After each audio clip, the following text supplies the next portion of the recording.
Hey bub, are you ready for part 2 of my top Uncanny X-Men keys?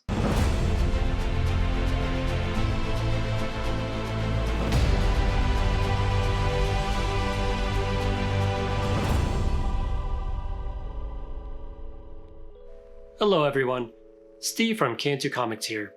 Last we left off, I was going over my best Uncanny X-Men key books and ended on issue 162.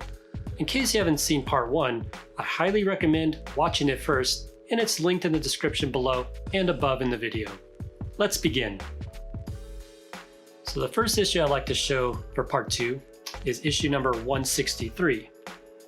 This one is the origin of Binary, which is Carol Danvers, who is Ms. Marvel. Many people don't know, but she actually kind of has like a nice little history with X-Men. And now that X-Men has come over, I think, they're probably going to tie her in. It'd be a pretty good way to introduce the X-Men by using Ms. Marvel. Even though that she's got a pretty bad beef with Rogue. Issue 166 is up next, and I have 2 copies here. The significance of this book is the first appearance of Lockheed and the death of the Brood Queen. I have 2 copies of this, and pretty nice copies overall. So this is also, I have one of each, so I have the newsstand and the direct edition here. So this next book here doesn't have any true significance, but it is a pretty iconic cover. So this one has, it's got Cyclops here holding Professor Xavier, as if, he's passed away. Everyone's very gloom, almost like it's a memorial for him. But I don't believe he does die in this issue. He does die many times throughout the years and decades. But another iconic cover. So for issue 168, I have 2 copies here. And the significance of this one is the first appearance of Madeline Pryor as an adult. So it's, she's a pretty fairly medium character, and both of these copies are decent. And again, have the newsstand and the direct edition. So this next issue is pretty decent. So I have 2 copies, and this is issue 169. This is the first appearance of Callisto. So this is also the first Morlocks, which also features Mask, Plague, and Sunder. And at the same time, in this issue, Kitty Pryde becomes Ariel. So 2 copies here. Again, newsstand and direct. Pretty good books. I think this one has it's got a little tiny chip off the top.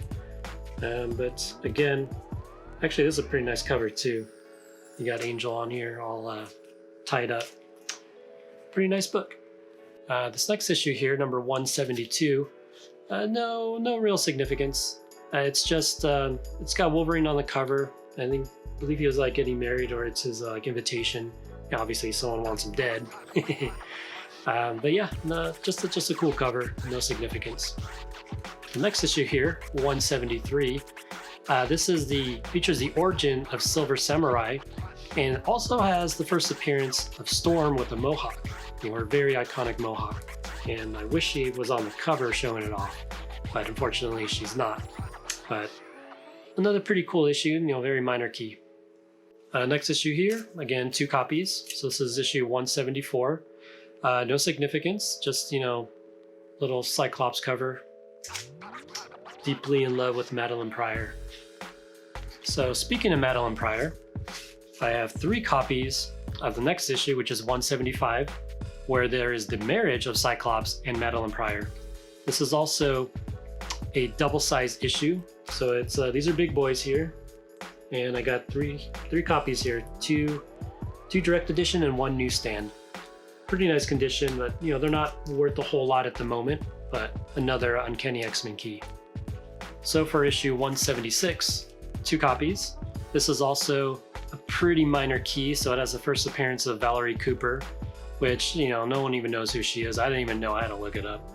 But she was just a government official of the mutant regulatory practices. So, a very, very minor key. So 2 copies, and these are both newsstand editions. I know a lot of people, they prefer the newsstand editions. Next up, we got issue 177, 2 copies as well, just like all these other books I got a lot of copies of. No significance, other than it's just a pretty cool Wolverine cover. Issue 178 is next, 2 copies again. No significance, just another cool fight cover. Next issue, it's another key. So this is issue 179, 2 copies, and this is the first appearance of Leech, who is one of the Morlocks. So this is I actually like Leech. He's pretty cool, and I have like some original comic art that I had featured previously that had Leech in it. So yeah, I'd hope for him to start becoming a little bit bigger. Yeah, I think he was even in the animated series too from the 90s. So he's got some potential to pop up in the MCU. So next I have issue 180, again 2 copies, and this features the first appearance of Cypher, who is Douglas Ramsey. So just another minor key, pretty decent copies, a few little color breaks, but yeah, minor key. So issue 181 is up next, 2 copies again, and this features the first appearance of Amiko Kobayashi, who is another minor character. And yeah, 2 newsstand copies, which is always a plus. So next up, I have issue 182.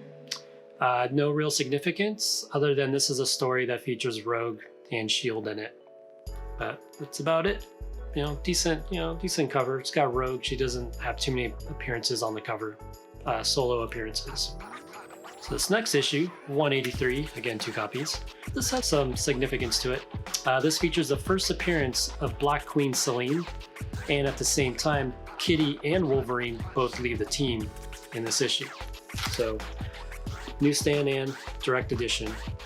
So 184 is next, 3 copies. This has a couple minor key, or I guess maybe minor keys in this one. So this features the first appearance of Forge and Naze. Obviously, to me, I recognize Forge a lot more. He comes and goes quite a bit from the X-Men. Not sure on the value of this book, but this is a pretty nice copy. I got 3 of them, so okay, Forge, if you blow up, I got 3 tries here for some money. So speaking of Forge, I have issue 185, which is his second appearance. And the other significance of this issue is that Storm leaves the team during the story. Other than that, yep, decent copy. I'm not going to grade it, but maybe 8.5. I might have to press it a little, but not too bad. And speaking of Forge, I'm just kind of stretching it a little bit on some of these issues for the significance, but third appearance of Forge in issue 186. So now for issue 187, 2 copies, and also have the second appearance of Naze in these. So again, I'm stretching it a little bit because not every single issue is super significant, but even second appearances, even for some minor characters, these same minor characters, they can become major players instantly. Like, look at Rocket Raccoon, no one gave a crap about him, but that stuff happens. Same with Howard the Duck. So yeah, come on, let's see Naze. This next book, pretty insignificant, but it is the first appearance of Adversary here in issue number 188. So pretty minor key, more minor. But yeah, I don't even know who he is, but apparently that's what the internet said this is. So next issue is 189. I can't say of any significance of this book. Aside from a decent cover, but that's about it. So now we have issue 190, 2 copies. Again, no significance unless you like the cover art and stuff, but yeah, that's 190. So next we have issue 191, 2 copies, and the significance of this one is the first appearance of Nimrod. And again, for the 2 copies, I have newsstand and direct edition. So come on, Nimrod, let's see you pop up in the MCU. So for issue 192, 2 copies, and no significance, unfortunately. Newsstand and direct edition, but that's about it. Cover's okay. Not too bad, but yeah, no real significance. So since we had a little drought of some keys, this one's pretty decent. So we got issue 193, 3 copies. This is the first appearance of Firestar, and also James Proudstar is wearing the Thunderbird outfit in this comic book. So Firestar, he's getting some buzz, so he may be popping up pretty soon somewhere in some capacity in the MCU. So that'll be pretty nice. So 3 copies, decent shape, 2 newsstand, and 1 direct edition. And this is also a double-sized issue too. So this next book, it is I guess it's a medium key now. So this is issue 194.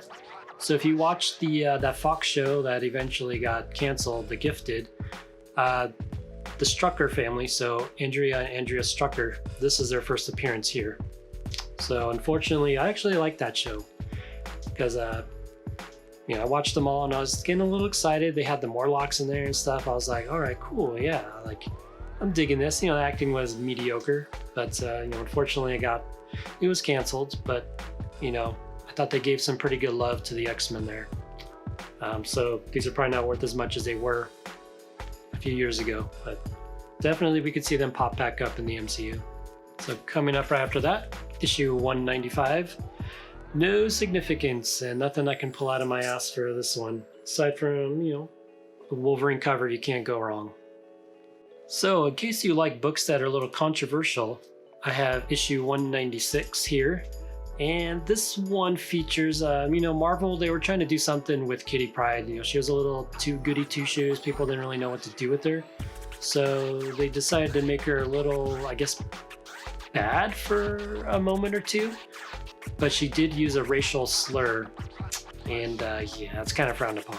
So you can't really, especially nowadays, you can't get away with that. And even back then, this was in the 80s, late 80s. That's a no-no, Marvel. So that's the significance of this book. So I'm not sure, I'm assuming like in trade paperbacks and stuff, when they have reprinted this, they probably removed it. So next we have issue 197, 3 copies here. No super significance to this, except it does feature Dr. Doom, and he's pretty iconic looking on there on the cover. Really, really nice cover, and he pops really nicely on that yellow. So 3 copies here, 2 newsstand, 1 direct edition. Decent shape. Yeah, Dr. Doom.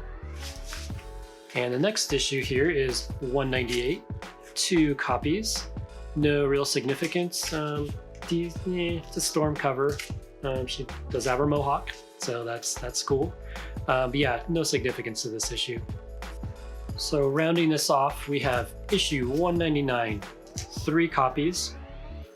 This one does have some pretty decent significance. So this is the first appearance of Rachel Summers as Phoenix. Also, the Brotherhood of Mutants becomes Freedom Force. So that's pretty significant, and it's leading up to issue 200. So these are pretty good ones. 1 newsstand, 2 direct editions. So this looks like another good stopping point. I have a lot of issues, so we may end up with about 4 episodes in total. There are some more X-Men keys to showcase in the next batch, so stay tuned. So what did you think of this batch of X-Men keys? Be sure to share below in the comments, and don't forget to subscribe for more comic-related content. Until next time, this is Steve from Cantu Comics, signing off.